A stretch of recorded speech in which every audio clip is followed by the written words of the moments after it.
finding the right running shoes is actually very important.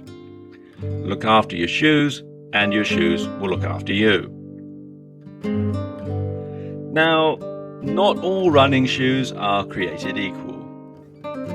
And the type of shoe you choose will largely depend on your foot type and the type of running you intend to do. One thing you should do regardless, however, is to think about your shoe purchase as an investment, not an expense. Proper running shoes are expensive, and especially when you're just starting out, it's tempting to go to your local market and buy a pair of cheapo trainers.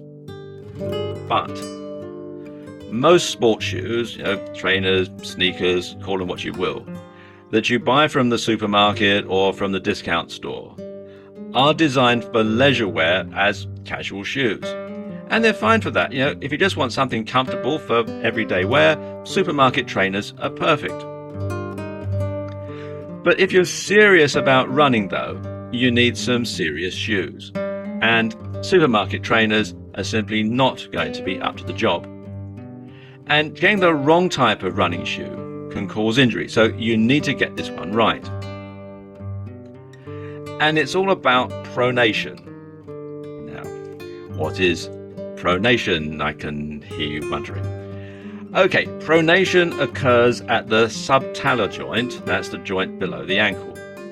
And it describes the inward rolling motion of the foot just after it lands on the ground.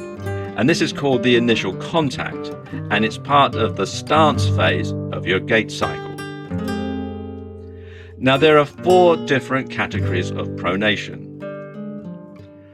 First of all, there's underpronation. And people with underpronation have a high arch to their foot, and they may be at risk of increased shock transmission through the lower limb. Then you have natural pronation, and this is a normal arch, and this is probably the most common type of pronation. And people with a natural pronation suffer from few pronation-related difficulties.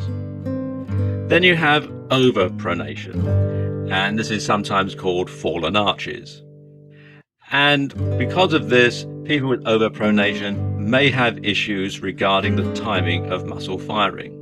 And this can lead to prolonged rotation of the muscle or foot. And it can also give the appearance of being pigeon-toed. Now, pigeon-toed is actually a condition that's caused by a distortion of the lower leg. But if you suffer from overpronation, it can make your feet appear to sort of pitch in towards each other while you're walking along. So it can give you the appearance of being pigeon-toed, even though you're not technically pigeon-toed. Then you have severe overpronation, and this is commonly known as flat feet. And if you're flat-footed, you have no or very little arch to your foot.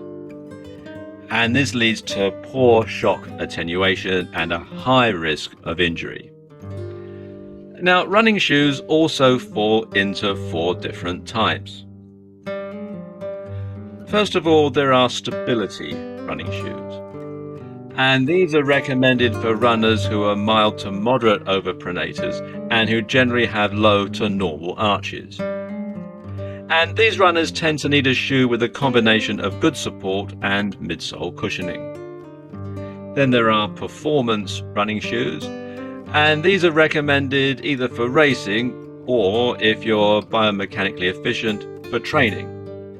And they have varying degrees of support and cushioning, but at 250 to 300 grams, they're generally lighter and narrower than other running shoes.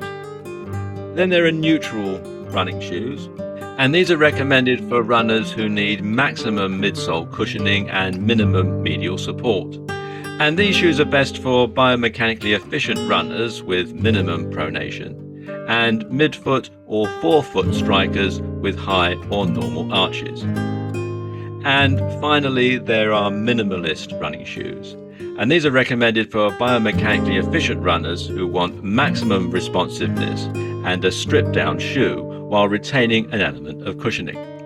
And these are seen as the midpoint between neutral cushioned and performance shoes. And all this comes from the good people at runnersworld.co.uk. And in fact, if you go to their site, you can find this shoe finder, which you can go through and answer several questions, and they'll recommend the right type of shoe that you need for the type of running that you're going to do and the type of foot that you have. And the site is runnersworld.co.uk/general/runners-finder/shoe-finder/6236.html. Now, bear in mind, this is a UK site, so the brand of shoe and the model of shoe that they recommend might not be available in the country where you live if you're watching this video outside of the UK. But it will give you an idea as to the sort of shoe to look for, so you can perhaps find something comparable that's for sale where you happen to live. And it's well worth a visit.